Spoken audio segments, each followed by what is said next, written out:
Are you a man looking for an intensive program to help you overcome sexually addictive behaviors? Gateway to Freedom is your answer. Gateway to Freedom is a 3-day workshop for men seeking to overcome any destructive sexual habits. Whether married, single, or divorced, Gateway to Freedom will help men regain hope for a new life of purity and real contentment. The workshop is conducted by experts in the field of sexual addiction recovery with decades of combined experience. Read testimonials of workshop alumni at gatewaymen.com. Get all the info and register online at gatewaymen.com or call 1-800-49-PURITY. Hi, my name is Jonathan, and I'm the founder of the Gateway to Freedom workshop.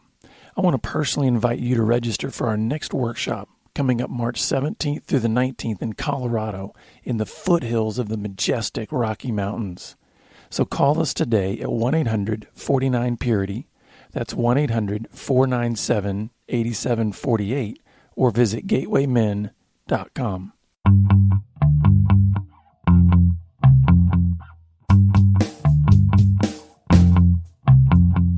Welcome to Pure Sex Radio with your hosts, Jonathan and Stephen. This dynamic program is designed to educate, encourage, and equip listeners with the tools necessary for living a life of sexual purity. Visit us online at puresexradio.com. And now, please welcome Jonathan and Stephen on Pure Sex Radio. Good day, radio listeners. Welcome to this edition of the Pure Sex Radio broadcast. Glad you've decided to join us today. My name's Jonathan. I'm here with Stephen Cervantes. How are you? I'm well, thank you. Yeah, we're enjoying a new year in nice San Antonio, Texas, and we went from early in January. I think we had a couple days. We're out at my place. It got down to 15 degrees, and I was thinking, this is not what I'm used to. This is not San Antonio weather. That's right. And then as we got later into January, it's like, okay, 75 degrees. Okay, that's more like San Antonio in the wintertime. But we want to just remind you that we are a listener-supported broadcast, and this just means that the only way we can produce this and distribute this around the world is through partners like you that decide to come alongside and financially support us, and we are grateful to all of you who have done that. Thank you. And yes, it's really been neat to see how God has raised up so many of you listeners to say, yes, we believe in what you're doing. There's a benefit to what you're doing. And, it keeps us on our toes, too, because it keeps us thinking, hey, how can we continue to bless and instruct and equip our listeners to live lives of not only purity, but also wholeness. Yes. Because today we're really going to be talking about the issue of wholeness and relationships and how alone really affects that. But if you'd like to come alongside and partner with us, simply go to puresexradio.com and click on the donate button. So, Stephen, we are going to be looking at this issue of aloneness, and a lot of these ideas come out of the work that's been done at authenticmanhood.com, and they've got a series that they do that's called the 33. And so this is out of there, and really just talking about this issue of aloneness. So why don't you share with our listeners where we're going to go this week? Thank you. The men's ministry at our church looked at their workbook, and it just struck me, this whole idea of alone, of being alone. And, even when you say that, it sounds kind of scary. You're all alone. I think of like outer space and then just this void, and it's empty. And really, that's a way to scare someone. I'm going to leave you alone. Yeah. Nobody's going to want to be your friend. You're going to be alone. And yet we are alone a lot, meaning with ourselves, right? Alone.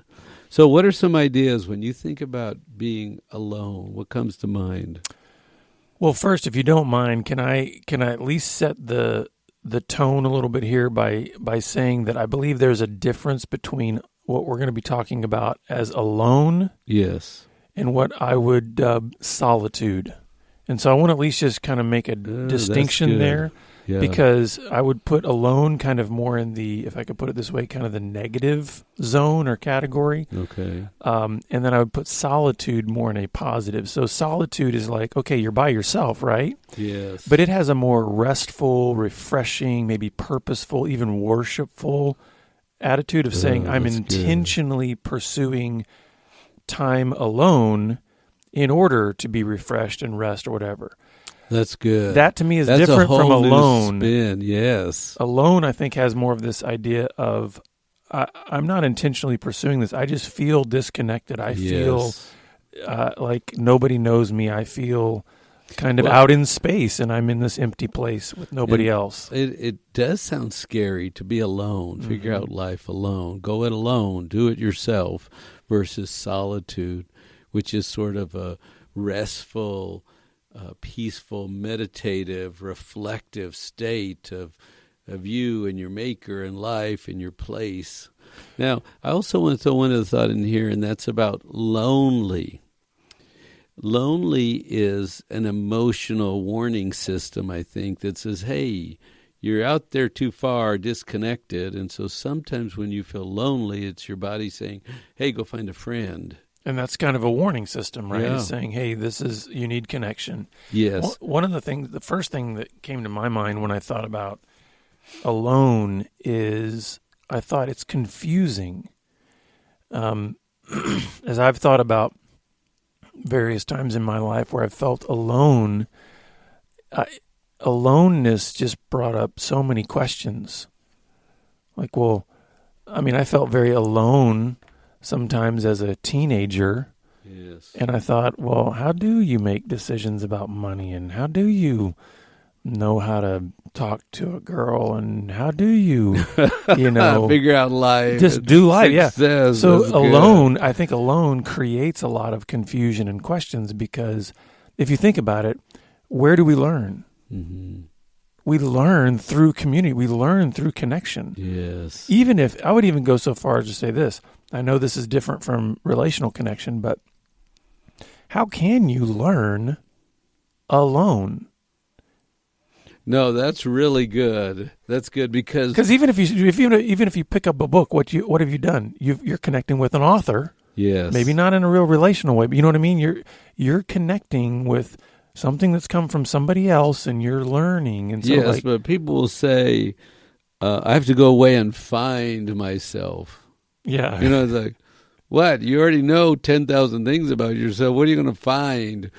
Or the other thing about alone is, alone just leaves me with the noise in my head. mm-hmm. And you don't think I haven't been over everything 1,000 or 5,000 or 10,000 times? You don't think I know all the material in my head?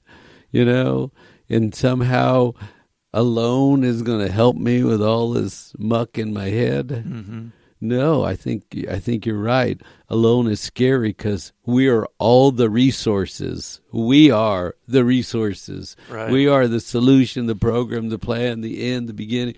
We are it alone. And that's why I also think alone can become very depressing. Even for the reasons you're stating there. Yeah. If you're starting to feel all of that pressure, like, hey, it's all on me, I think that can be an overwhelming thing that can lead to depression because then you think, I can't make it, I can't do it. And then I think there's another way that we feel depressed in the sense of like, nobody knows me, I'm totally disconnected, I feel worthless, I feel, inadequate or whatever. But I think so alone can maybe exacerbate depression. And you see people that are senior citizens working. Mm-hmm.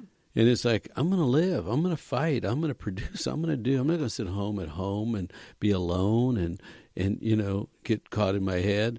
I want community. I want connectedness. I think it should be stated, too, that I think alone can be a state of mind or a state of emotion, if I could put it that way, regardless of physical surroundings. Because you and I meet guys all the time that they are living their lives alone, surrounded by a lot of people. Oh, that's good. You know what I mean? Right. So I think aloneness is not just hey, you're physically disconnected from people. Mm-hmm. I think aloneness, you can be in a crowd and be all alone. Yes.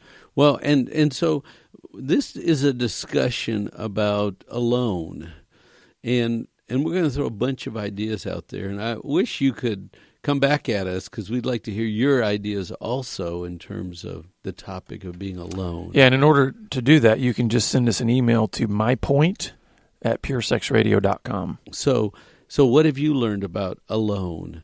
Because alone is either a scary thing or it's a restful thing. When you say solitude, rest, peace. And the other thing about alone that's interesting to me is I think we are all alone.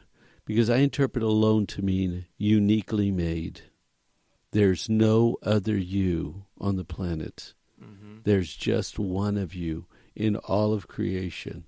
And that was his design, to make just one of you.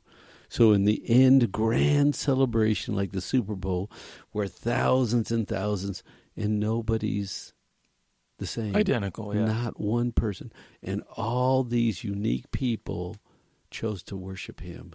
Mm-hmm. That's the grand celebration, where our uniqueness, our specialness, the fact that we're only one and we're alone, meaning unique. And so if I'm hearing you right, then this idea of alone, if that's sort of our core makeup, that we are uniquely made, and in that sense there's no identical throughout all of history of any one of us, then the trouble that we're talking about here is not so much in that design as it is in how we live out that in the world around us, whether we're going to live that out connected to other uniquely made individuals, yes, or yes, we're going to start to drift off into isolation in that. Yes. And I think you even see this happen sometimes in people who almost want to create division. You're not like me, right? And so, in other words, they're almost trying to overblow the uniquely made aspect to the point where they're stiff-arming connection. They're stiff-arming.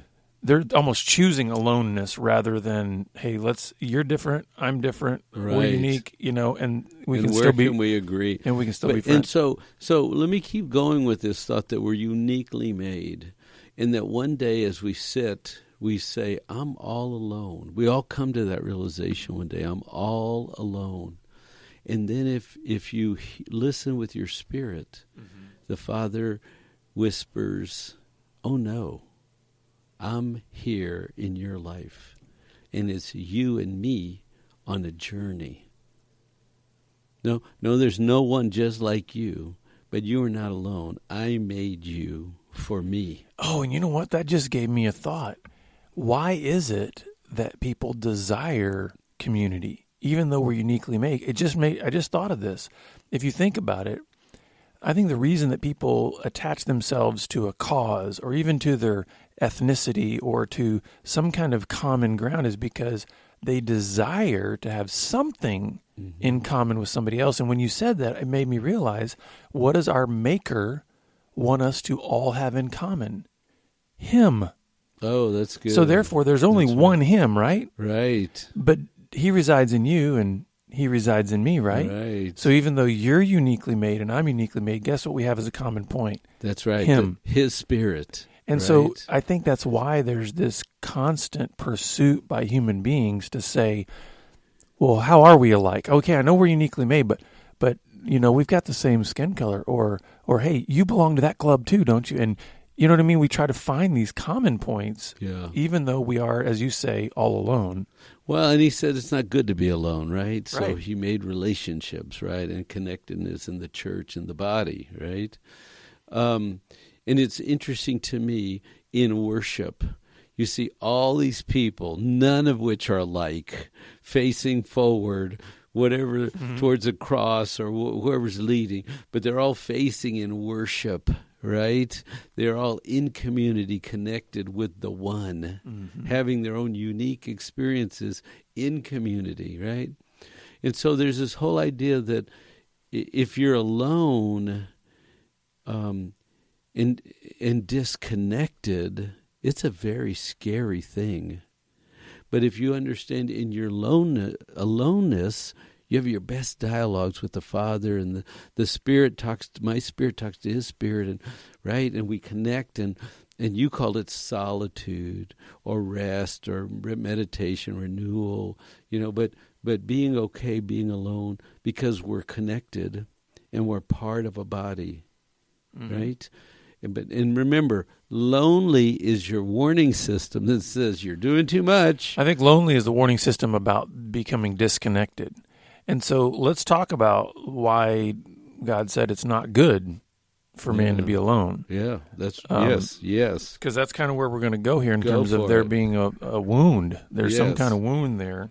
And one of the things they said in this book here is that this kind of all alone wound comes from this tendency that a man lives outside of character shaping relationships. So think about that. If you're living outside, disconnected, you're the hermit off by yourself, right? And you don't come into town, into community and participate. Because what happens when we get together? We have to practice patience and kindness and self-control and give and take. We get to shape one another. Our very character, our very development happens in relationships where you go first, then I go next. Or you sacrifice and submit, and I get my way, right? Mm-hmm. What are we doing? We're developing in community, refining one another. I actually like the way that they defined the kind of relationship that is key here, character shaping relationships. So that kind of means, hey, listen, this doesn't mean that, listen, if I just go sit in a Starbucks all day and I'm just around a whole lot of people and maybe I've learned the barista's first name, yes, that somehow I'm, avoiding being alone. The idea is, are there intentional relationships in your life where you're saying, hey, you know what, I need to be held accountable on some things and I'm working towards some stuff and I need to work more on responding better to my anger. Or you know what, I need to work on my communication with my wife, and will you help me with that? Those are character shaping relationships, and when we live outside of those, that's when I think they're talking about this alone wound starts to come up. Yeah, and I like they called it an all-alone wound, where you try to go through life and not be connected, versus what they're saying, a shaping process where one man shapes another, influences another. And they're talking about as a social gathering, but also on the emotional level, spiritual training, relationship training, right? When we're in community and connected, these much greater things happen. Well, I think that gets down to the issue, and this is something we talk about in our ministry and in the workshops all the time, is that I think it really boils down to, are you known? Yes. It's about being known, and that idea of, and let's talk about that just for a little bit, because I think sometimes that's a confusing concept to people. They might think, well, yeah, there's plenty of people that they know my name, they know where I live, they know my phone number. That's right, yes. And they on one level, they misinterpret what being known means, and I think they're trying to attack this on a different level that says, hey, alone is when you can't really point to anybody and say, that person knows me.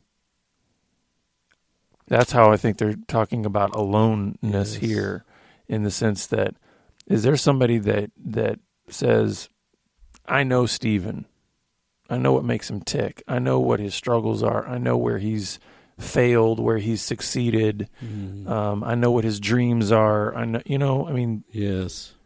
Well, and it's interesting because it's going to sound like a plug, but when we do one of these Gateway weekends, 5 or 6, 7 men sit around in a circle and they tell part of their story. And they will often say, I've never said that before. Mm-hmm. Nobody knows that about me. This is the first time I've ever shared that. Yeah. And some guys will say, I knew that happened. I was not going to ever tell anybody in my life. I was not going to tell them what happened to me. And they just did. And so there's a sense of freedom. Yeah, and why do you think that is in that context? That guys will share something that they said they would never share with anybody. Yeah, well, I think men that come are a little courageous first. Mm-hmm. And then 2, they find a safe place. And nobody gets judged. Mm-hmm. We don't have blame or shame. We're just guys struggling, trying to help each other. And we can use the wording of some of this text, shape your character, right? Be more, get free, be lighter, have more peace. And so we've talked in previous programs about bad identity and shame dialogue, and how if something bad happened to you, if you were beat as a kid or abused as a kid, how that messes your identity up. And the rest of your life you're trying to, run away from that thing. A lot of times when you tell it, it loses its power. Half the power goes away when you tell it. Mm-hmm. But you need community and you need acceptance, right? You can't do it alone. You can grieve alone. You can sort of lick your wounds alone. You can shake your fist alone. But it's almost like when someone says, hey, I'm sorry that happened to you. That should never happen to you. But you're still a good man. And you get acceptance. That messes with your head. Yeah, because I think one of the things that, if you think it through, one of the things that you can't experience alone is feeling known. That's right. Or being known. Yeah. Right? So it's kind of like, okay, if you think about it, we are made for relationship. We do on some level, we all long to be known. And when I say that, I think with that comes this idea of, and also to be accepted in that knowledge. So it's not just enough that somebody goes, hey, Stephen, I know you're broken. And then, I know. It's not enough that that's what they say, if they're essentially running down the street as fast as they can away from you. Yeah. I know you, Stephen. It's like, and so therefore I'm running away. It's more like, I know you, Stephen, and I'm right here. I didn't move. And I still love you, accept you, and what happened to you is different than what happened to me, but we both got wounded on the journey, and we're trying to sort of get our wounds in perspective so they don't drive us. And the thing is, I think one of the reasons, I'm glad you mentioned courage about the guys that come to the Gateway Workshop, because if you imagine what it takes to step out of aloneness, there is a courage needed for it. There is a risk, right? Because what happens, Stephen, if I let you in? There's a risk there that you go running down the street and say, I don't want anything to do with you because now you've shared that with me. So we understand, we don't want our listeners to think that we don't understand there's a risk here. Mm-hmm. I mean, sometimes that's why I think we gravitate towards being alone, is because we've been hurt in the past, or we've tried to share with our pastor, we've talked to somebody that we thought we trusted, and then all of a sudden that blows up, and we say, hey, I'd rather be alone than I'm not going to tell experience that. One of the guys came in as an observer to learn some things, and he had this wonderful gift. He would hug you, and I mean he would hug you, and he would hold you, and he would make you stay. Because, guys hug. Yeah. Yeah, 3 pats and you're done, I mean, he would wrap his arms around you, and he would hug you. And I just saw men just weep because they were being loved. Right? They were being pulled in. Yeah. There's something special about that, because I want to be known, I want to be loved, but I like to be pursued. I want somebody that wants me, And we get that from the Father, right? He pursues us. But when you get a long, deep hug with a man, he sort of signals you're okay, you're good. Yeah, you belong. You can rest here. And it's like, it's so different than just suck it up and get through life and do it yourself and you don't need anybody. Mm-hmm. So, and there's another line in here. To accurately know yourself, you need feedback. Because one of the things that happens in our groups is men are like mirrors to each other. Mm-hmm. And you have to look at yourself, get feedback. And some of the guys hate it because they have to look at what they don't want to see in themselves. Yeah. Well, it's interesting because one of the things we all need is we need accountability.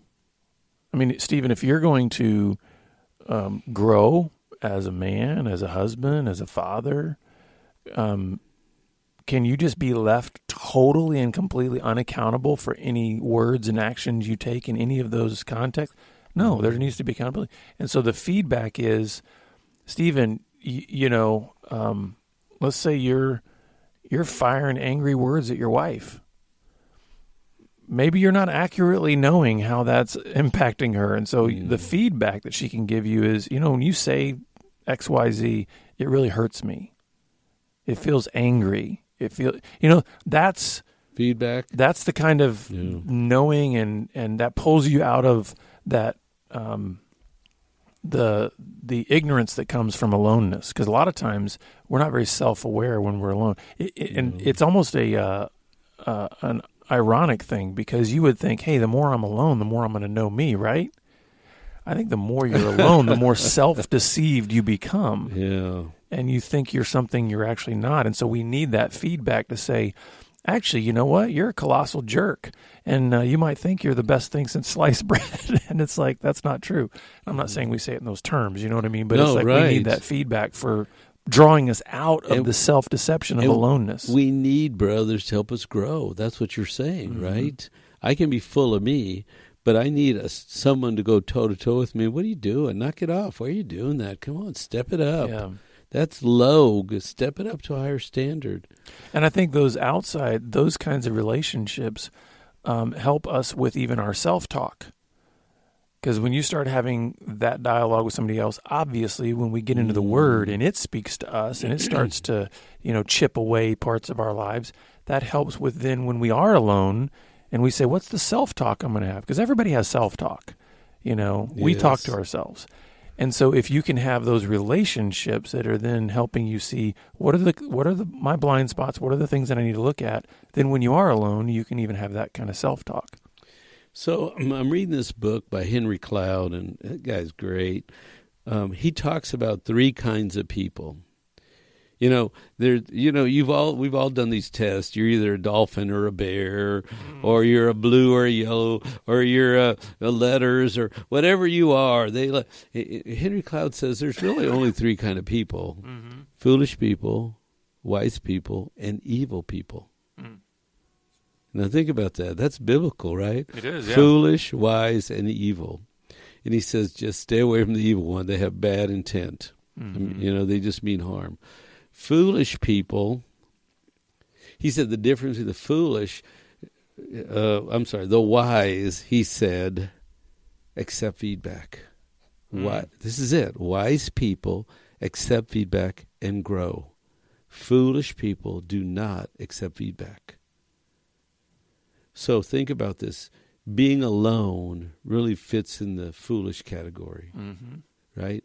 You want wisdom? Get in community. Learn, get feedback, grow.